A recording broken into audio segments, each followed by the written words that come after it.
तो वही जैसे भी लाओ, सब कुछ पति से ही मांगना है, किससे मांगना है? लेकिन अनुचित नहीं मांगो, बुरा नहीं मानना। मैं प्रशंसा भी बहुत करता हूं और बुराई भी बहुत करता हूं।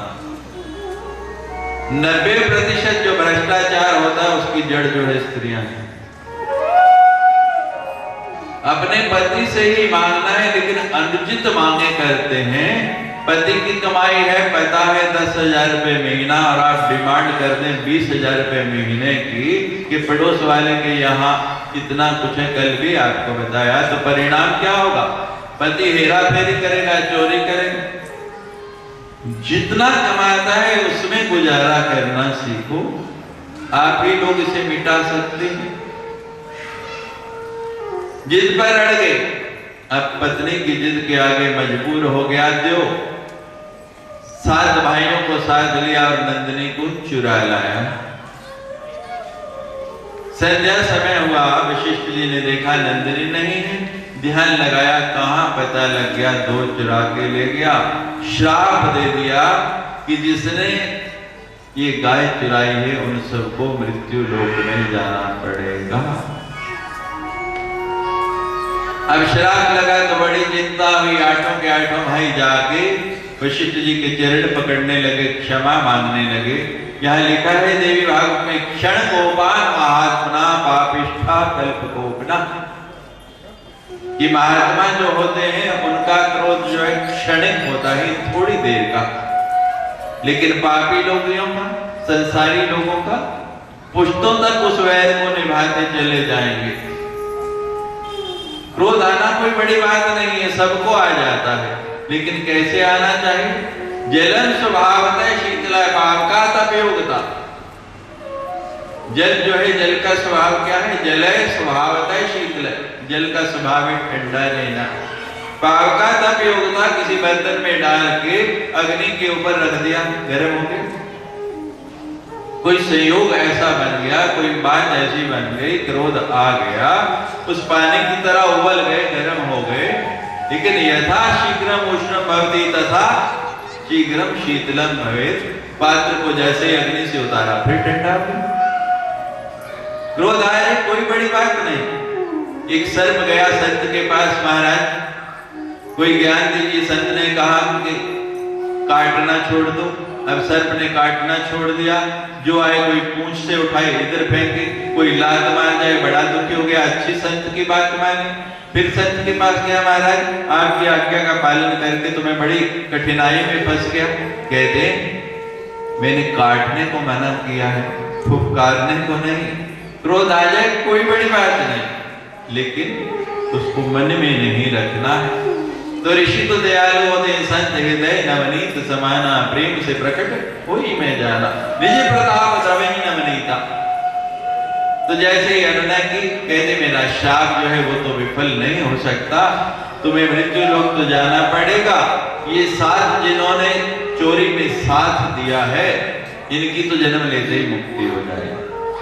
जो कानून को जानने वाले हैं, यहाँ भी यही कानून है ना, कि जो चोरी करता है उसकी सजा ज्यादा और जो उसका साथ देते हैं उनकी कम।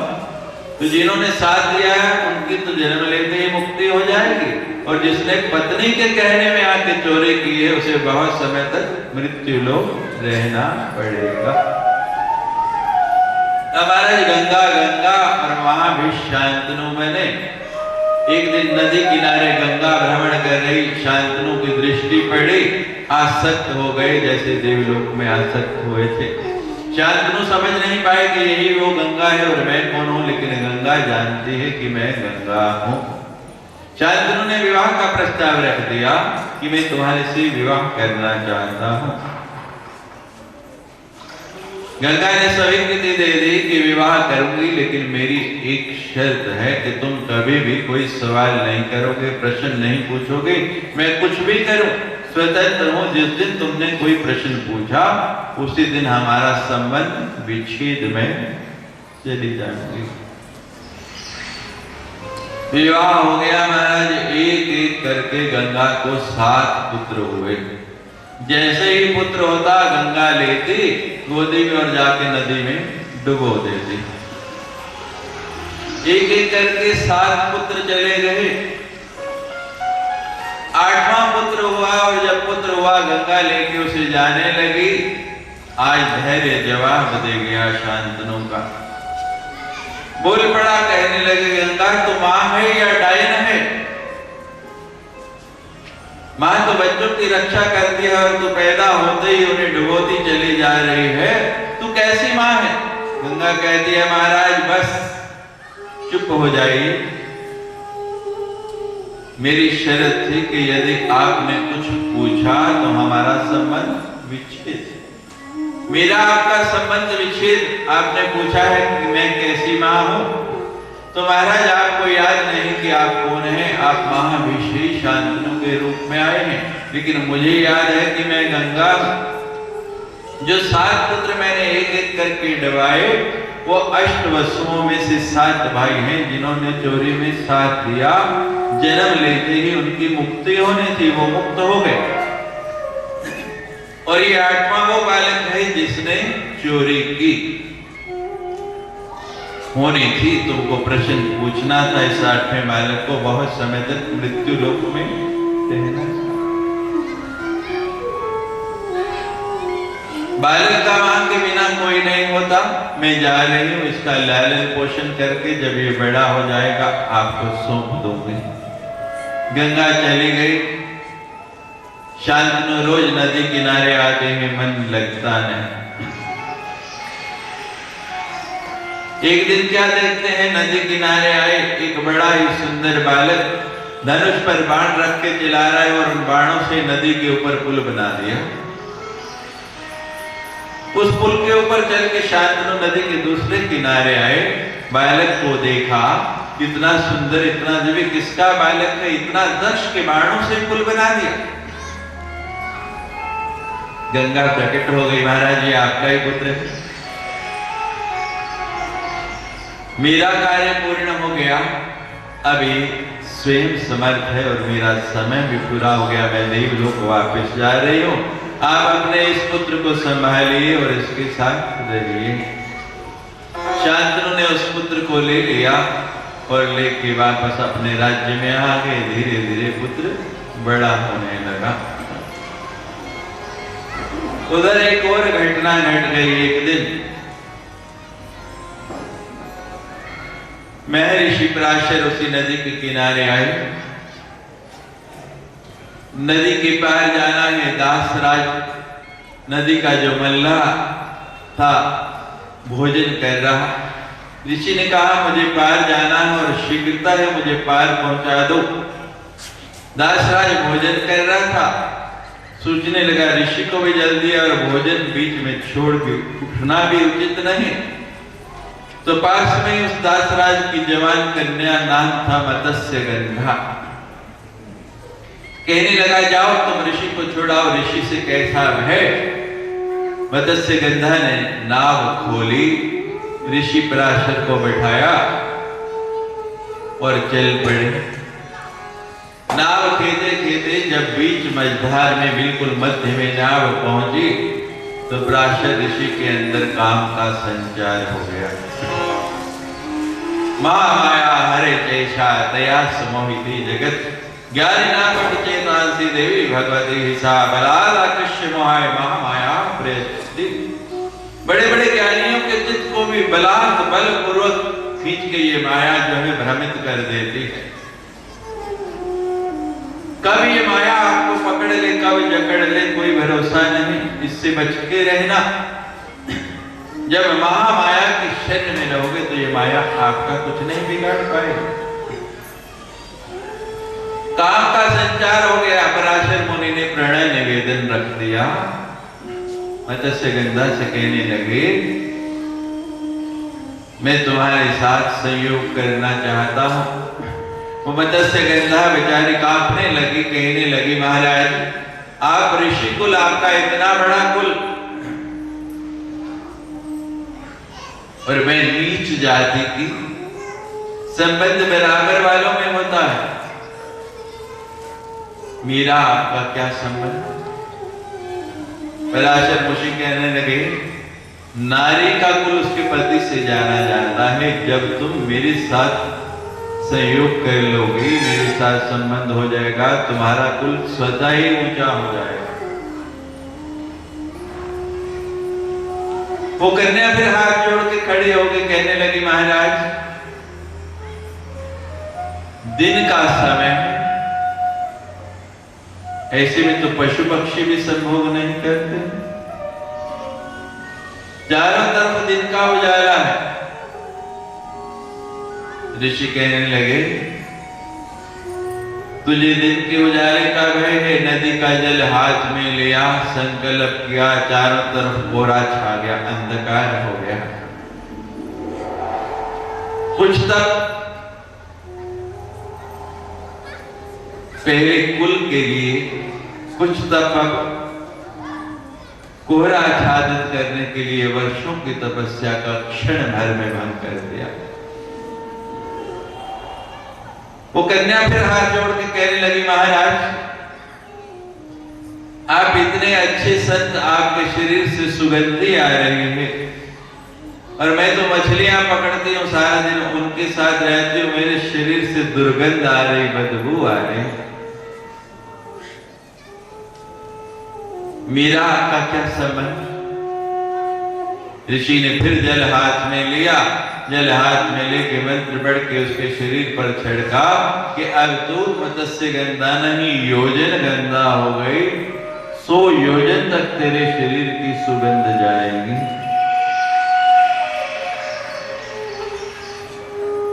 कन्या आखिरी बार विनती करने लगी, बचने का कोई रास्ता नहीं।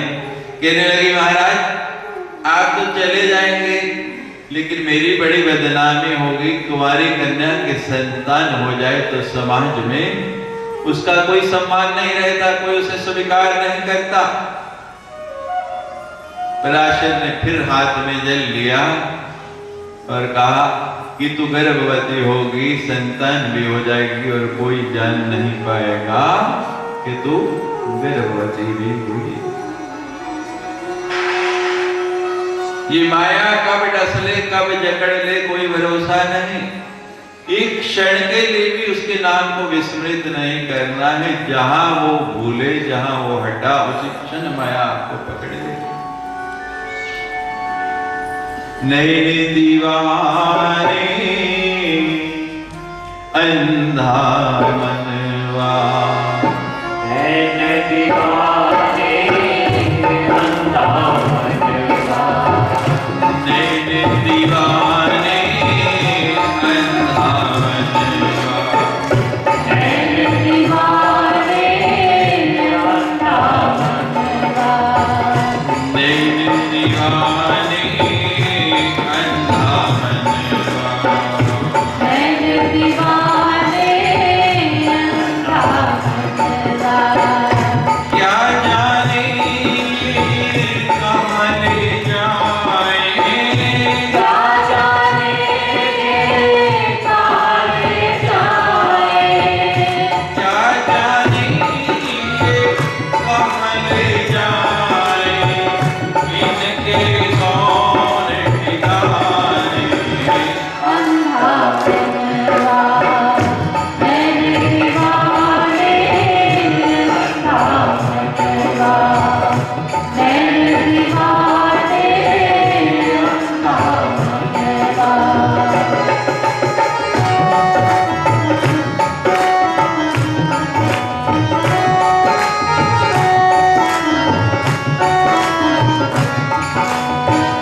पंजरंग चून ओढ़ के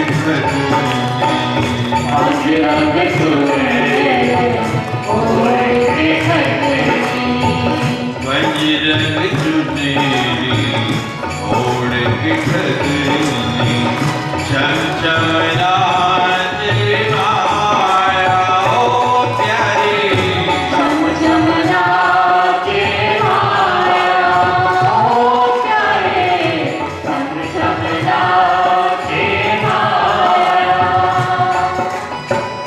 काम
को झूठ बोलने का लाइसेंस मिल गया,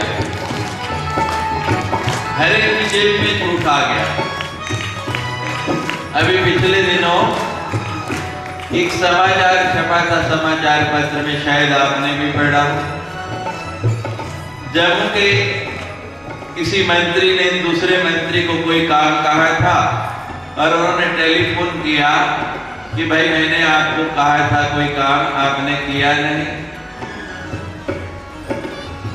उन्होंने कहा आप कहां से बोल रहे हैं? कहने लगे मैं श्रीनगर में हूं। उन्होंने कहा कोई बात नहीं, मैं भी दिल्ली गया हुआ हूं और जब जम्मू आऊंगा आपका काम करवा दूंगा। अभी मैं बाहर हूं। मोबाइल पे बात हुई दोनों की। अखबार में ये समाचार पत्र मैंने पढ़ा, आपने भी पढ़ा हो शायद किसी ने।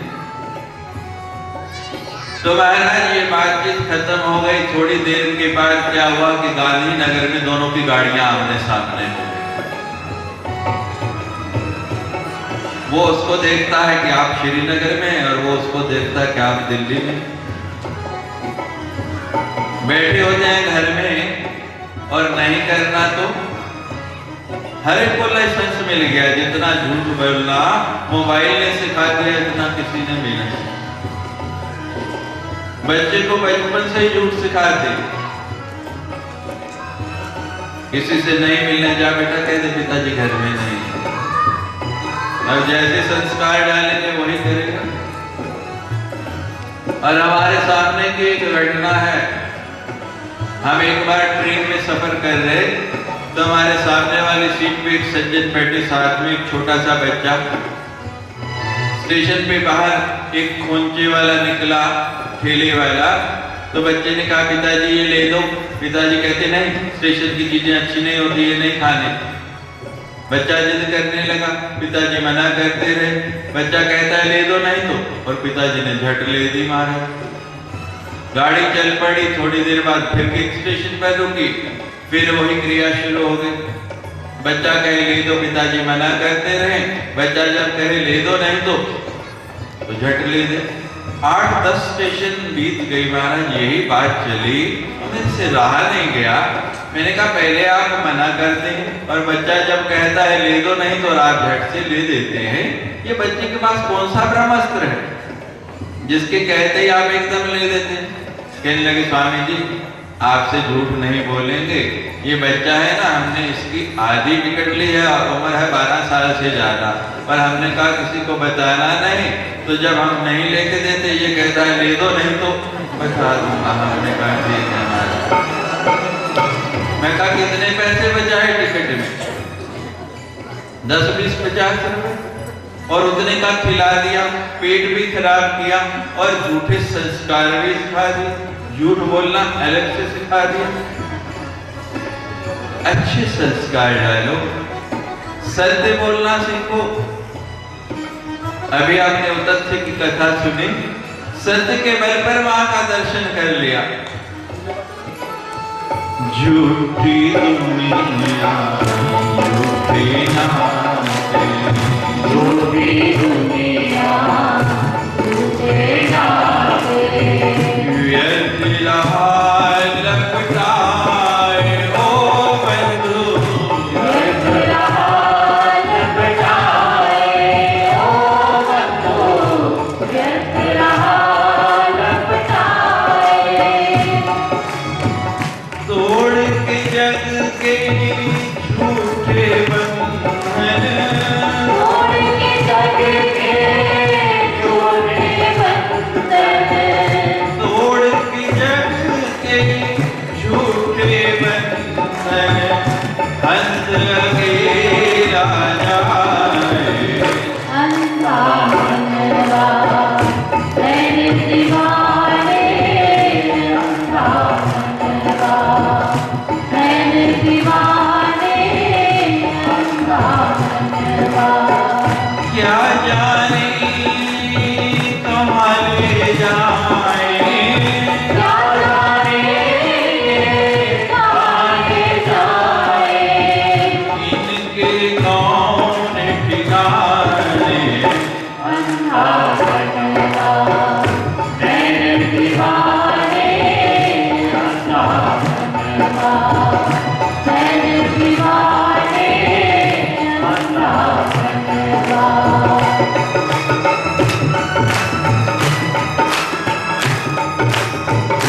सांस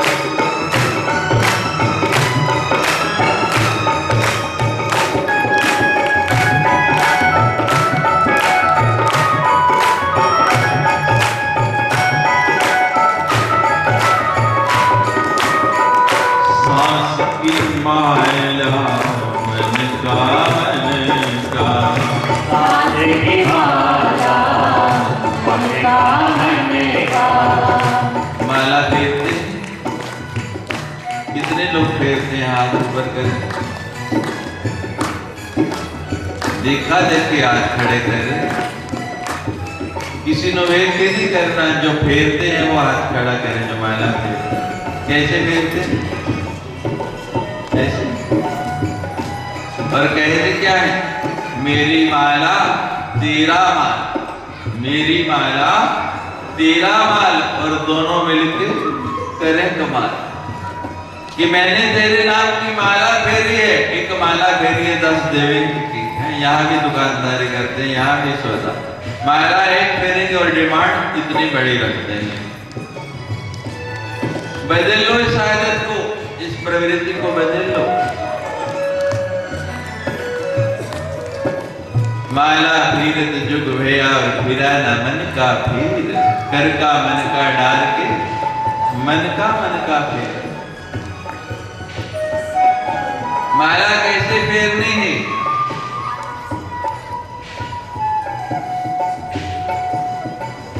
इस उक्ति को बदल लो। माला तो कर में फिरे और जीभ फिरे, मुख माही और मनवा तो चौदिस फिरे, ये तो सुमिरन नाही। मेरी माला तेरा माल नहीं कहना है, तेरी माला और मेरा माल। तेरा की माला मन का मन, सांस की माला मन का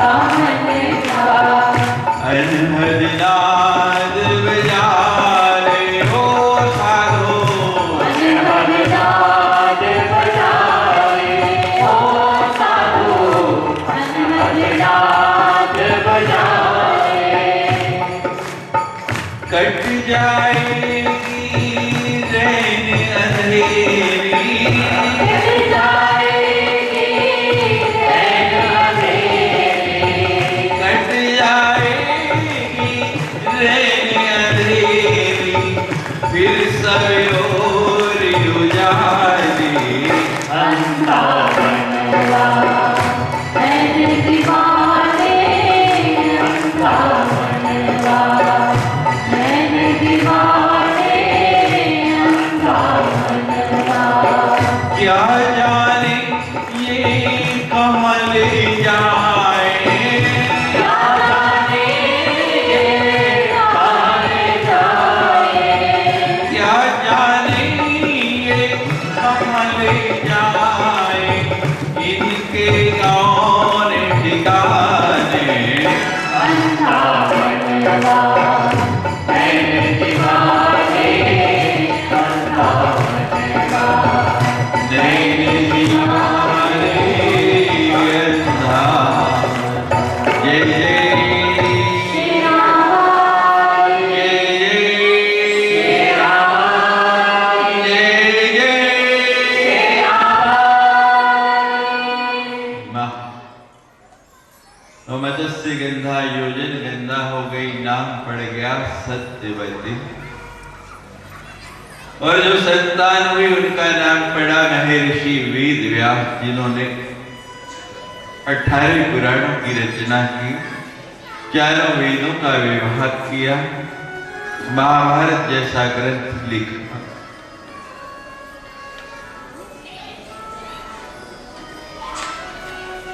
ज्ञानी नापि चेतांसी देवी भगवते सा। लोग कहते हैं कि पराशर जैसे मुनि, पराशर जैसे ऋषि, उनकी बुद्धि विचलित हो गई।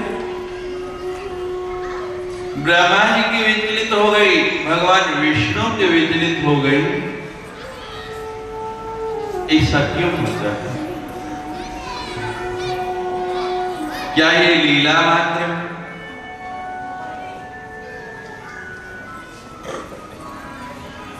बड़ा गूढ़ विषय है, समझाएं तो बहुत समय लग जाएगा।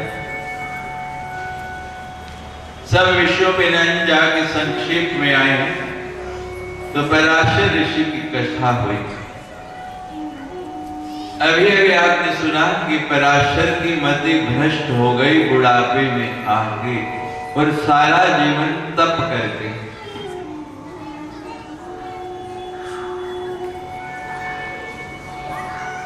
कितना बुरा लगा सुनने में कि हमारे ऋषि महात्मा कैसे थे, जिनको अपने ऊपर इतना भी नियंत्रण नहीं था। किसी भी कार्य का कारण क्या है, वो प्रारंभ कहां से हुआ और उसका परिणाम क्या हुआ, जब तक इस बात को नहीं जानेंगे, समझेंगे नहीं, तब तक पूरी बात आपको समझ में नहीं आएगी।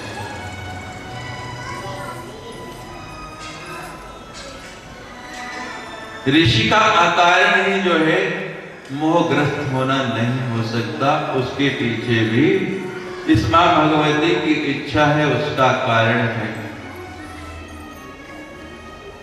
परिणाम क्या हुआ, अभी अभी आपको बताया। परिणाम में क्या मिला, वेद व्यास। थोड़ी कल्पना करो कि अगर वेद व्यास नहीं होते तो आज एक भी पुराण होता। वेदों का विभाग कौन करता, महाभारत की रचना कौन करता। और ये कार्य जो है कोई साधारण मनुष्य कर नहीं सकता था।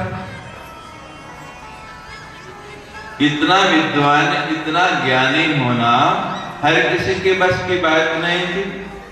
अब ऐसा बीज कहां से लाया जाए, कहां से रोपित किया जाए, जिसके परिणाम स्वरूप महर्षि वेद व्यास जैसा फल हमें प्राप्त हो, तो उसके लिए पराशर से उपयुक्त कोई दूसरा था ही नहीं। तो महामाया ने स्वयं प्रेरित किया इस कार्य के लिए। माया बन के उनको प्रेरणा दी कि जगत के हित के लिए, जगत के लाभ के लिए ये कार्य करना है। और वेद व्यास जी ने केवल यही नहीं किया। वेद व्यास जी नहीं होते तो महाभारत भी नहीं होता। कल आप आगे सुनेंगे, पूर्ण तो ये तीसरे दिन ही होना चाहिए था, जनमेजय तक हमें पहुंचना चाहिए, लेकिन मैंने कहा ना, मुझे लगता है यहाँ की घड़ियां कुछ तेज चलती हैं, गड़बड़ है कुछ। 6 कब बज जाते हैं पता ही नहीं लगता। समय का भान ही नहीं रहता। अभी सारे भजन हमने आधे आधे छोड़ दिए, आधे आधे ही बोले।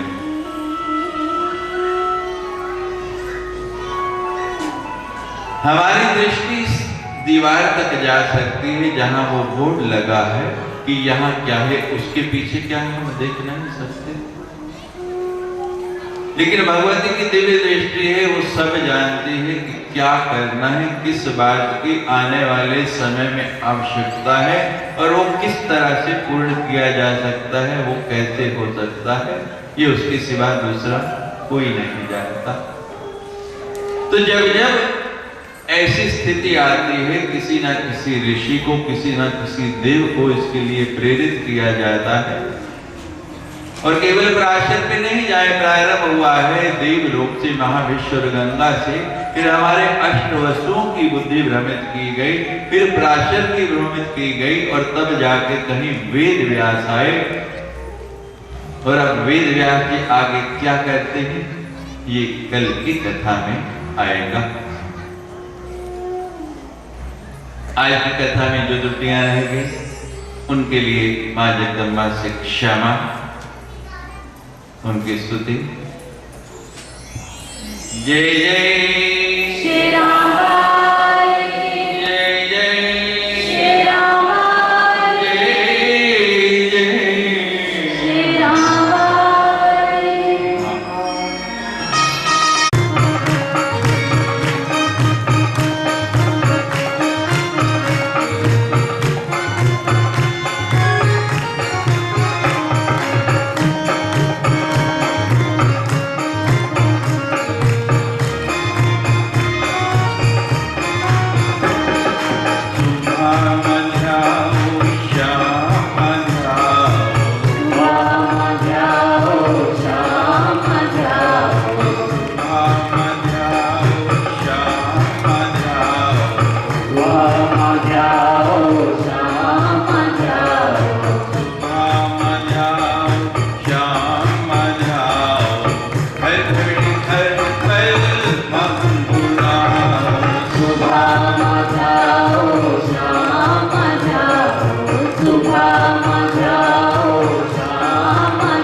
हर घड़ी हर पल माँ को जाओ सुबह माँ जाओ।